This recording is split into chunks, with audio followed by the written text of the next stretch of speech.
دنیا کے کسی شاعر نے شاید نہ کی ہوگی۔ دوسرے پھر حالی ہیں، حالی نے یادگار غالب میں بہت زیادہ اشعار کی شرح کی ہے، اور وہ غالب کے حوالے سے بھی کی ہے اور خود بھی کی ہے۔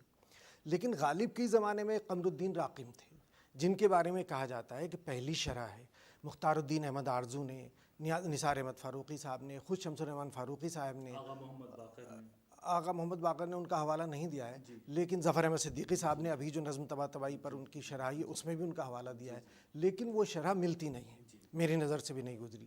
دوسرے شرح ہے درگا پرساد نادر کی۔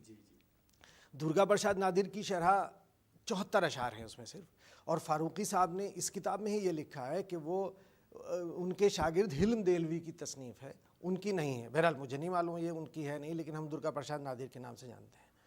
تو لیکن درگا پرساد نادر کی شرح ایک تو 74 اشعار کی ہے، اور ایسا لگتا ہے کہ کہیں کہیں آدمی دور ازکار معنی اس میں لے کے آتا ہے، جیسے کریدتے ہو جو ابراق جستجو کیا ہے، اس پر نظم طباطبائی نے تو لکھا ہے کہ کوئی اہل نظر یہ پوچھ سکتا ہے کہ صاحب کیا مرغی ہے جو راگ کرید رہی ہے۔ درگا پرساد نادر نے لکھا ہے کہ درد کا حد سے گزرنا ہے دوا ہو جانا۔ کہنے لگے یہ جو شعر ہے یہ ریح سے متعلق ہے، ریح کی بیماری سے متعلق ہے۔ تو ایسے ہنسی آتی ہے پڑھ کے۔ ایک شرح کے بارے میں انہوں نے لکھا ہے کہ باور آیا ہمیں پانی کا ہوا ہو جانا، ہوا بن جانا، تو اس میں درگا پرساد نادر نے لکھا ہے کہ یہ فزکس سے متعلق ہے، اور آخر میں ایک جملہ لکھا ہے کہ خواجہ غالب کو تمام علوم پر دسترس حاصل تھی۔ تو یہ چیزیں ایک طرح سے مذاق کا موضوع ہو جاتی ہیں کہیں کہیں اگر آپ دور ازکار معنی اس کے تلاش کرتے ہیں۔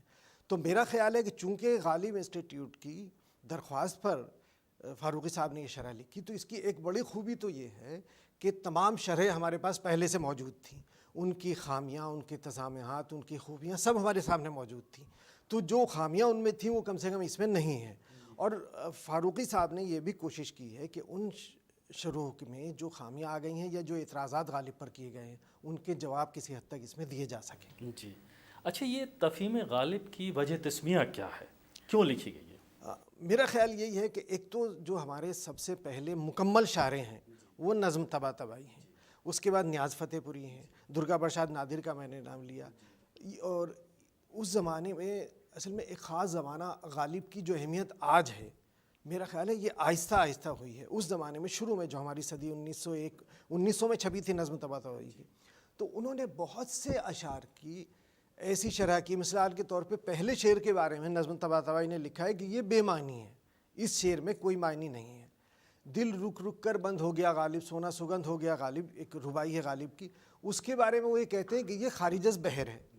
اور بہت سارے اشعار میں انہوں نے لکھا ہے کہ یہ ان میں الف گرتا ہے، عروض کے اعتبار سے یہ مناسب نہیں ہے، اس میں یہ لکھنؤ کے اعتبار سے یہ جو اس میں ضم کا پہلو ہے۔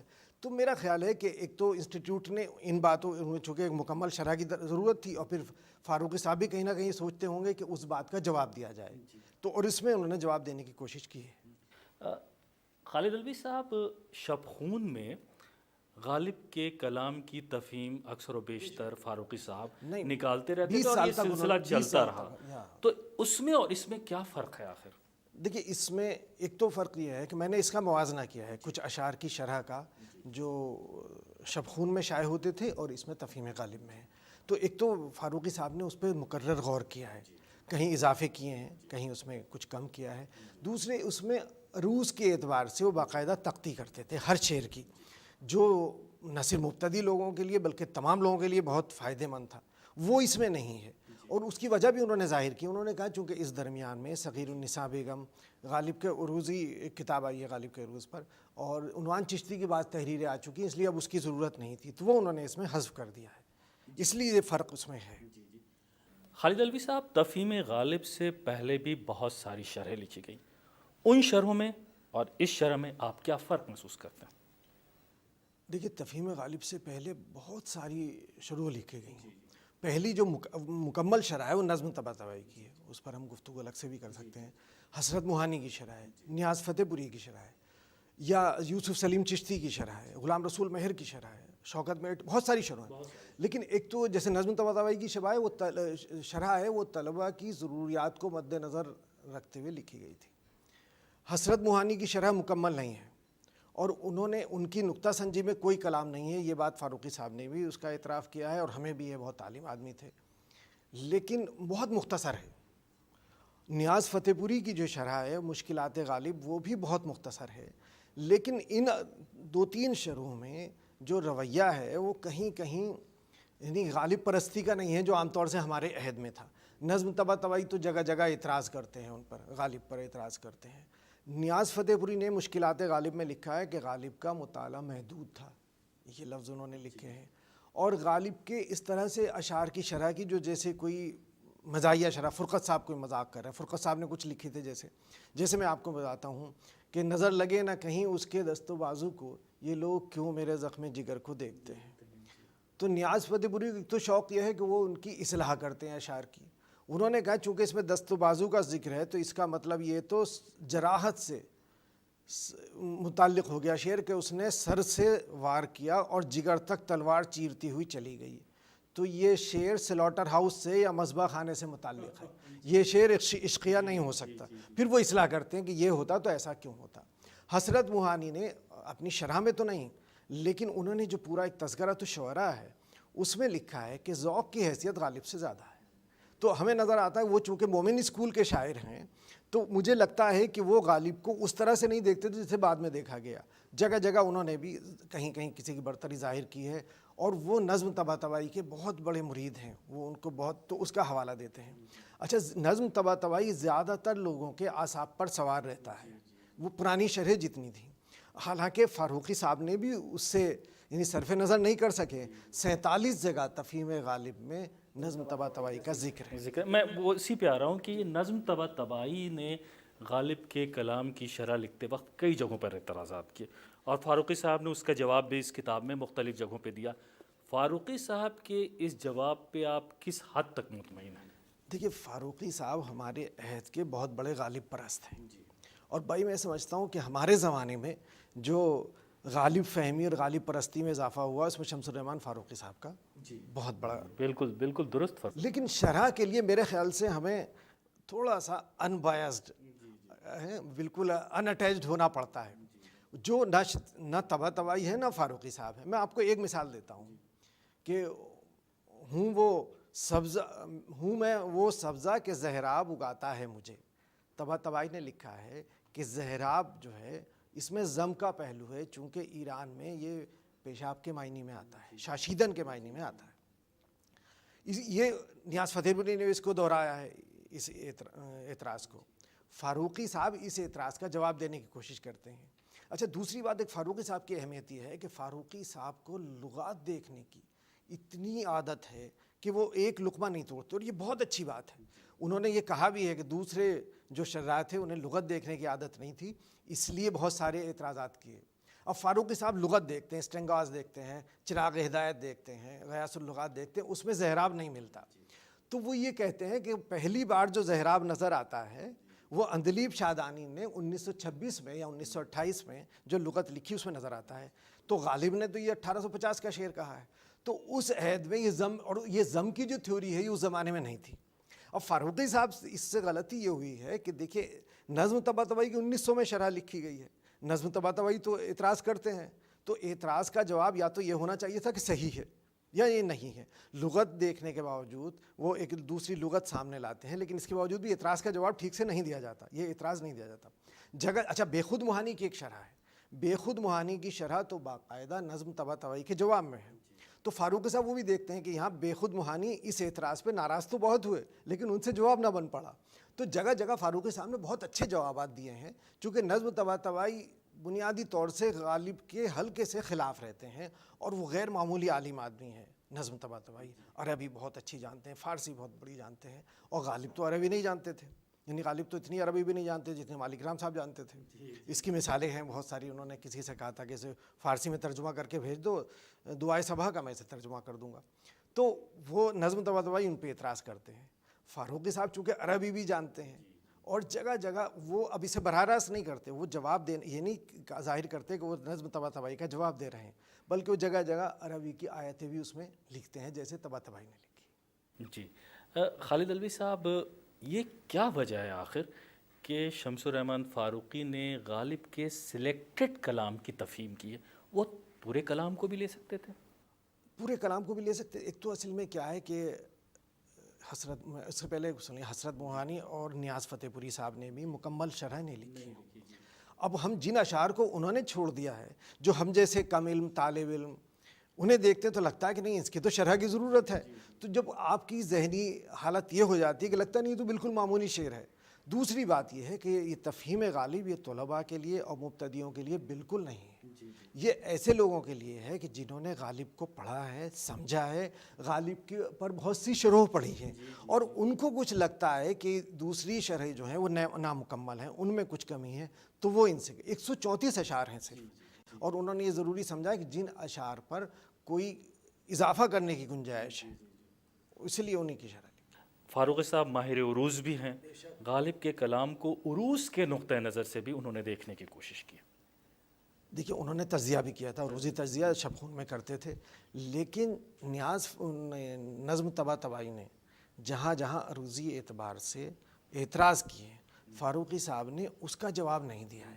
میرا خیال یہ ہے کہ زیادہ تر اعتراضات صحیح ہیں ان کے نظم طباطبائی کے، تو وہ اگر شاید فاروقی صاحب مناسب نہیں سمجھتے کہ وہ اعتراض کو تسلیم کر لیں کہ صحیح ہے. جیسے غالب نے اس بات، ہر رنگ میں بہار کا اس بات چاہیے، یہاں مذکر باندھا ہے، اور نفی سے کرتی ہے اس بات تراوش گویا، یہاں کرتی ہے، یہاں مؤنث باندھا ہے. تو طباطبائی اس پہ اعتراض کرتے ہیں، لیکن فاروقی صاحب اس کا جواب نہیں دیتے چونکہ اعتراض ان کا صحیح ہے. تو فاروقی صاحب صرف انہی اشعار پر گفتگو کرتے ہیں، اور عروض کے اعتبار سے انہوں نے کہیں بات نہیں کی ہے اس پر.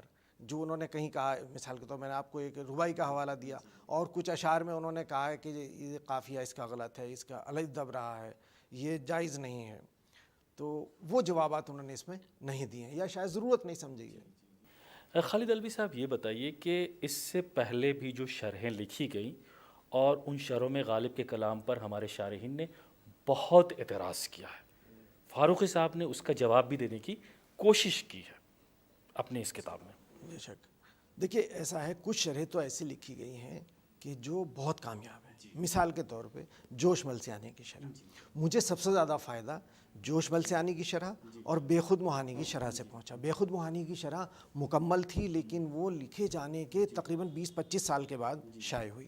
جوش ملسیانی صاحب کی شرح جو ہے وہ مکمل نہیں تھی، لیکن بہت سے یوسف سلیم چشتی کی، غلام رسول مہر کی، نظم طباطبائی کی، یہ سب مکمل شرحیں ہیں. تو اسی طرح سے نامکمل شرح یہ بھی ہے کہ یعنی نامکمل اس لحاظ سے کہہ سکتے ہیں پوری شرح نہیں ہے، لیکن غالب کی بہت سی شرحوں میں اگر مجھ سے پوچھا جائے آپ کو تو میں کہوں گا بے خود موہانی اور جوش ملسیانی. اور پھر آغا باقر کی شرح جو ہے انہوں کی، اس کی خوبی یہ ہے کہ انہوں نے جتنی دوسری شرحیں ان کی دسترس میں تھیں، وہ اپنے اس کے مفہوم لکھتے ہیں، اپنی شرح لکھتے ہیں، تشریح کرتے ہیں، اور اس کے بعد ان سب کے مفہوم کہ نظم طباطبائی نے یہ لکھا ہے، سعید نے یہ لکھا ہے، شوکت نے یہ لکھا ہے، حسرت نے یہ لکھا ہے، تو وہ بہت زیادہ کامیاب ہے. اس کا حوالہ انہوں نے بھی دیا ہے.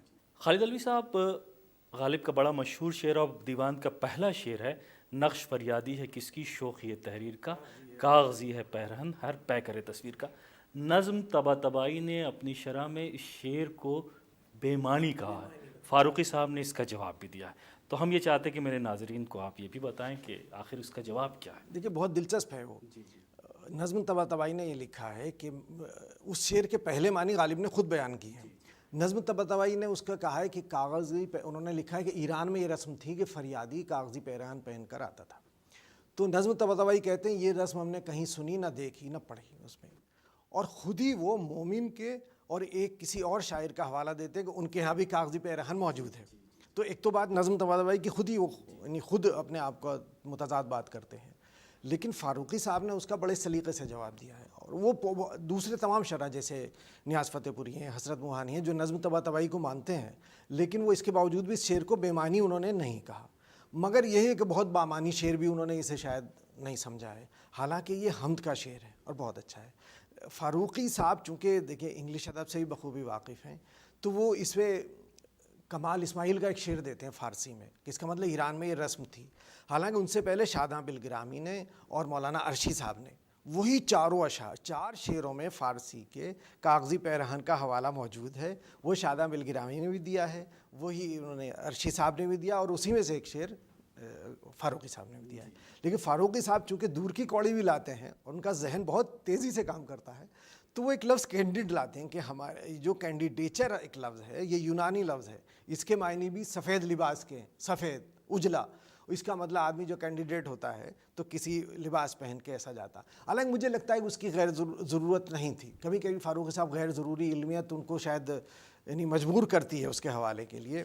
حالانکہ جو کاغذی پیرہن ہے وہ ایران میں وہ کاغذ نہیں ہے جس پہ اخبار چھپتا ہے یا کتاب چھپتی ہے, بلکہ وہ کاغذی سے پیرہن جو جلدی ختم ہونے والا تھا, اور جسے آپ تات یا اس سے تات ہوتا ہے نا جسے ڈفلی پہ یا کسی چیز پہ مڑا جاتا ہے, اس کے وہ ہوتے تھے, اس کے کپڑے تھے وہ. وہاں پہ نہ فاروقی صاحب کی نظر گئی ہے, نہ نظم طباطبائی کی, نہ دوسرے شروع کی, لیکن وہ اس کے کینڈیڈیٹ لفظ لاتے ہیں, یونان سے کینڈیڈ لے آتے ہیں اور حوالہ دیتے ہیں. اور یہ تو تقریباً تسلیم کر لیا گیا ہے کہ شعر بے معنی بالکل نہیں ہے, اور فاروق صاحب اس میں بحث کرتے ہیں اور بہت اچھی بحث کرتے ہیں. خالد الوی صاحب, جیسا کہ ابھی آپ نے یہ بتایا کہ ان کی نظر انگریزی ادب پر بھی بہت زیادہ ہے فاروقی صاحب کی, تو انگریزی کے جو ادیب ہیں, دانشور ہیں, اسکالرس ہیں, ان کے جو نظریات ہیں, ان کی جو پوائنٹ آف ویو ہے, اس سے بھی فائدہ اٹھایا ہے فاروقی صاحب نے اس تفہیم کو. ہمیشہ اٹھاتے ہیں. فاروقی صاحب دیکھیے, فاروقی صاحب کی جو ٹریننگ ہے بنیادی طور سے وہ انگریزی ادب کے آدمی ہیں. اردو فارسی جو بھی ہے وہ بطور شوق ہے, وہ انگریزی انہوں نے پڑھائی بھی ہے, انگریزی پڑھی بھی ہے, اسی لیے وہ جگہ جگہ حوالے دیتے ہیں. انہوں نے اس کے دیباچے میں ایک وضاحت کی ہے کہ گزشتہ شرح جو تھے وہ انگریزی زبان سے, انگریزی زبان کے نقد سے واقف تو تھے تھوڑے بہت, لیکن اس سے متاثر تھے, وہ مرعوب تھے کہ نا میرا معاملہ یہ ہے کہ میں واقف تو بخوبی ہوں لیکن مرعوب نہیں ہوں. تو اسی لیے وہ کہتے ہیں کہ غالب کی بہت سی خوبیاں اسی لیے دوسرے لوگوں کے لیے عیب ہو گئی ہیں جو میرے لیے اس کی خوبیاں ہیں. تو ظاہر بات ہے کہ انہوں نے اس سے فائدہ بھی اٹھایا ہے, مگر میں یہ کہتا ہوں کہ کہیں کہیں ایسا لگتا ہے غیر ضروری حوالہ بھی مجھے نظر آ جاتا ہے اس کا. مگر چونکہ وہ بہت عالم آدمی ہیں تو جگہ جگہ جو انگریزی نقد ہے, اب دیکھیے اس میں سوئفٹ کا ذکر ہے, بہت سارے لوگوں کا. اور ایک اچھی خوبی اس کتاب کی ہے کہ اس میں ایک اشاریہ موجود ہے. اگر آپ چاہیں کہ شیکسپیئر کا ذکر اس میں تفہیم غالب میں کہاں ہے اور کیوں ہے تو آپ کو فوراً مل جائے گا, جو دوسری کسی شرح میں نہیں ملتا. ابھی جو ظفر احمد صدیقی صاحب نے اس کو شائع کی ہے نظم طباطبائی کی, اس میں انہوں نے اشاریہ اس کا مرتب کیا ہے.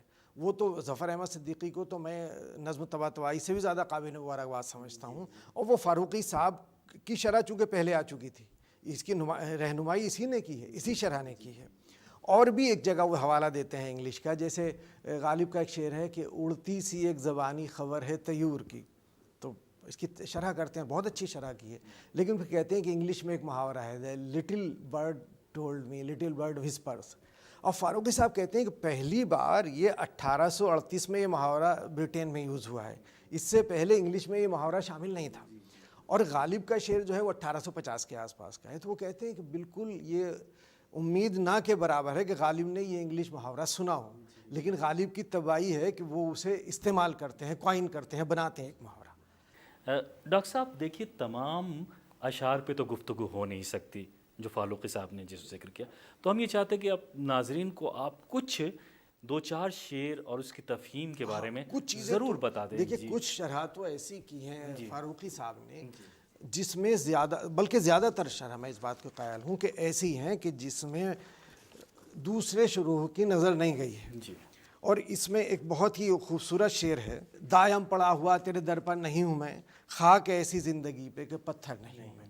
بہت عام شعر ہے, سننے میں ایسا مشہور شعر ہے, اور ایسا لگتا ہی نہیں ہے کہ اس میں کوئی نئی بات کہی جا سکتی ہے.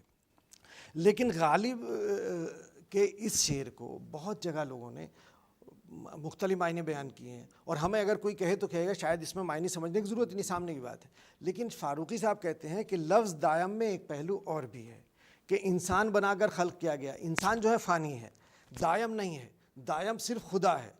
اچھا, انسان کی زندگی بہت مختصر ہے, پتھر کی زندگی اس سے زیادہ ہے, لیکن ہے وہ بھی فانی. تو وہی کہتے ہیں خاک ایسی زندگی پر, خاک اور پتھر اس میں ایک لطف ہے. اور اگر انسان ہونے سے بہتر میں محبوب کے در کا پتھر ہوتا تو کم سے کم اب میری زندگی کتنی ہے, 100 سال, 150 سال, اس سے زیادہ انسان کی زندگی نہیں ہو سکتی، لیکن پتھر کی زندگی تو کئی ہزار سال ہو سکتی ہے. تو دائم پڑا ہوا تیرے در پر نہیں ہوں، پتھر ہونے کے باوجود بھی میں دائم نہیں رہتا. تو اس لیے فاروقی صاحب دور کی وہ لاتے ہیں. نظم طباطبائی کی ایک شرح ہے، اس سادگی پہ کون نہ مر جائے اے خدا، لڑتے ہیں اور ہاتھ میں تلوار بھی نہیں.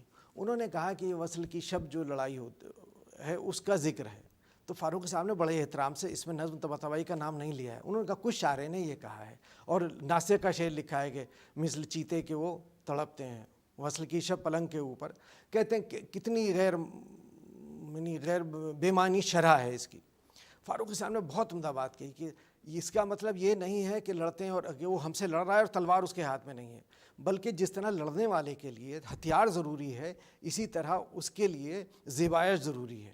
مگر سادگی سے پہلو یہ ہے کہ اس نے زیبائش نہیں کی ہے، وہ سادہ ہے. اس سادگی پہ کون نہ مر جائے خدا. اب اس میں ایک پہلو فاروقی صاحب کتنا خوبصورت لاتے ہیں جو کسی شاعر کی نظر میں نہیں آیا ہے. وہ یہ سوچتے ہیں کہ یہ شعر محبوب کی لڑائی سے متعلق ہے. محبوب جب مجھے قتل کرنا چاہتا ہے، عاشق کو قتل کرنا چاہتا ہے، تو اس کے لیے خوبصورت بنتا ہے، زیبائش کرتا ہے. مگر غالب کا محبوب جو ہے وہ کہتا ہے سادہ ہے، زیبائش بھی نہیں کر رہا ہے. جس طرح کوئی آدمی لڑنے جائے اور بغیر تلوار کے جائے تو وہ مجھے قتل تو کرنے آیا ہے، اور تو لیکن میں تو اس سادگی پہ ہی مر جاؤں گا. تو اس پر کسی کی نظر نہیں گئی ہے. تو شعر کا مشکل ہونا یا اس میں ادق الفاظ ہونا یا لغات کی ضرورت نہیں ہے. کبھی کبھی ایسا ہوتا ہے کہ صرف غور کرنا کافی ہے، جو فاروقی صاحب نے جگہ جگہ کیا ہے، بہت جگہ. جی یہ تفہیم غالب کے وقت جو ہمارے شارحین ہیں جنہوں نے غالب کے کلام کی تفہیم کی ہے، شرح کی ہے، ممکن ہے کہ کوئی ایک ایسا پہلو جس پر ان کی نظر نہ گئی ہو اور فاروقی صاحب کی نظر گئی ہو. میں نے ابھی آپ سے بتایا نا بہت سارے ایسے پہلو ہیں. فاروقی صاحب نے 134 اشعار جو اس میں لیے ہیں وہ صرف وہی ہیں جن میں ایسا کوئی پہلو بیان کیا جا سکتا تھا جس پر دوسرے شرح کی نظر نہیں گئی تھی. جیسے میں نے ابھی یہ بات بتائی کہ اس سادگی پہ کون نہ مر جائے خدا، یہ بالکل سامنے کی بات تھی لیکن اس پر نظر نہیں گئی. دوسرا دائم پڑا ہوا تیرے در پر نہیں ہوں میں، تو خاک ایسی زندگی پہ کہ پتھر نہیں ہوئے. تو سارے شراح نے یہ کوشش کی کہ زندگی پر گفتگو کریں، اور فاروقی صاحب نے لفظ دائم سے معنی نکالیں کہ دائم جو ہے ہمیشہ رہنا، دوام جو ہے صرف خدا کی ذات کو ہے، انسان کو، پتھر کو نہیں ہے. وہاں سے انہوں نے اس کے معنی نکالے ہیں. تو اس لیے بہت سارے ایسے معنی انہوں نے بیان کیے ہیں جس میں اس سے پہلے بیان نہیں ہوئے تھے، اور یہی اس طرح کی کامیابی ہے. خالد علوی صاحب آپ کا بہت بہت شکریہ. مجھے لگتا ہے کہ کوئی ایسا پہلو بچا نہیں اس تفہیم غالب کا جس پر آپ نے گفتگو نہ کی ہو. آپ کا بہت بہت شکریہ. تو ناظرین، آپ نے دیکھا کہ ابھی ہم مخاطب تھے ڈاکٹر خالد علوی سے، جو شمس الرحمان فاروقی کی نہایت ہی اہم اور مارکۃ الآراء کتاب تفہیم غالب پر بہت ہی عالمانہ اور فکر انگیز گفتگو کر رہے تھے. اگلے ایپیسوڈ میں ہم پھر حاضر ہوں گے کسی نئی کتاب کے ساتھ اور کسی نئے مہمان کے ساتھ. تب تک کے لیے آپ ہمیں اجازت دیجیے. آداب. من کی بات ہے جن جن کی،